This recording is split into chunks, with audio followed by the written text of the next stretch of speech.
Hola, avui us presentem el número 16 de Punts, butlletí del Centre d'Estudis Martorellencs. Una presentació especial, que no pot ser presencial, amb la resta de companys del SEM i amb el nostre públic. Un número que havia d'estar dedicat als 75 anys de la fundació del Museu Municipal Vicent Ros, però que s'ha vist ajornat per la pandèmia i l'hem orientat a una reflexió sobre els seus efectes en l'àmbit de la cultura i el patrimoni, com s'explica a l'editorial. A la pàgina 2 trobareu una reflexió sobre cultura i economia. Quina relació hi ha entre ambdues quan sovint la cultura és valorada des dels seus resultats monetaris i des del còmput d'audiències? Cal pensar quant costa la cultura o quin és el cost de no desenvolupar-la? Les pàgines següents recullen la resposta a 4 qüestions. On érem? En quina situació estem? Com farem viable el futur? Com el volem? I responem des del Centre d'Estudis Martorellencs i també responen 3 actors amb els quals compartim projectes: la universitat, els museus i l'empresa cultural. Des d'aquesta secció a porta tancada del butlletí del SEM hem volgut reflexionar sobre com el tancament de les universitats ha afectat algunes de les activitats que realitzàvem en col·laboració amb elles. En les instal·lacions de Santa Margarida s'hi duien a terme cada any unes pràctiques de dibuix arqueològic en col·laboració amb la Universitat Autònoma, una cuita experimental de ceràmica que venien a fer els alumnes de la UB pels vols del mes d'abril i al mes de juliol, durant la nostra campanya programada, l'assignatura de treball de camp també dels alumnes del grau d'Arqueologia de la Universitat de Barcelona. Tot això s'ha vist totalment trastocat per aquesta pandèmia. Algunes de les activitats han hagut de ser directament suspeses i d'altres s'han vist profundament transformades en la seva forma i en part també en el fons.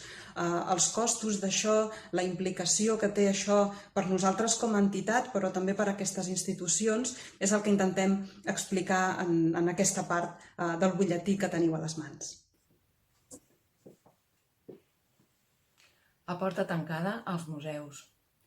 Es tracta d'una reflexió sobre els museus, en particular sobre els museus de Martorell i la situació creada per la pandèmia del Covid-19, quan encara estàvem a la fase 0 de desconfinament. D'un dia per l'altre, els museus tancats. Uns museus sense vida, però amb un gran tresor, els objectes que contenen. I hem de vetllar per ells i pels edificis on estan. El tancament no només afecta a les persones. A Martorell hi ha molts museus i cadascun d'ells és un compromís. Des del més antic, l'enrajolada, de 1876, fins al més recent, la recuperació de l'antiga farmàcia Bujons del 2016. I aquest compromís és per sempre, amb Covid o sense. La meva intenció amb aquest article és fer pensar. Fer pensar en les coses que no es veuen tant, com les exposicions, les activitats, les visites, i que són imprescindibles i inqüestionables. M'agradaria que fos així. Hola, sóc el Pablo del Fresno. Juntament amb Josep Socorregut formem part d'una cooperativa de treball que es dedica a la gestió del patrimoni cultural, sistemes de gestió de patrimoni, que ve col·laborant des de fa molts anys amb el Centre d'Estudis Martorellencs en la recerca històrica de Sant Genís de Rocafort i de Santa Margarida. Bé, ahir sortia publicat un article que reflexionava sobre l'impacte d'aquesta crisi i de l'anterior, de la que encara no s'han recuperat, sobre la gestió del patrimoni cultural. Concluïa amb una reflexió amb la que estem totalment d'acord, que situava els efectes de la crisi sobre la gestió del patrimoni al voltant, o semblant, en la mateixa situació en la que estaven en la dècada dels anys 80.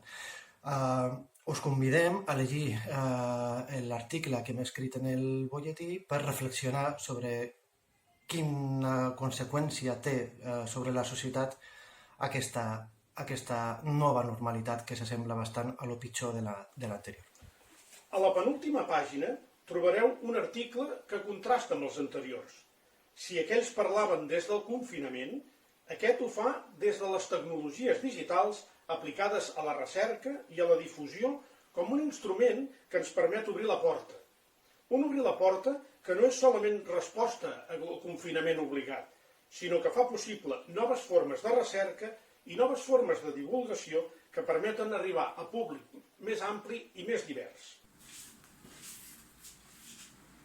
Hola, en aquest breu apartat el que farem serà parlar sobre noves tecnologies o tecnologies digitals i sobre les seves avantatges en l'aplicació de l'àmbit arqueològic, sobretot per les potencialitats que ens ofereixen tant en el camp de treball com especialment en l'àmbit de la difusió, on gràcies a les noves plataformes i eines trobem una manera molt més efectiva, planera i entretinguda de difondre contingut cultural a tot tipus de públic. Espero que us agradi la seva lectura.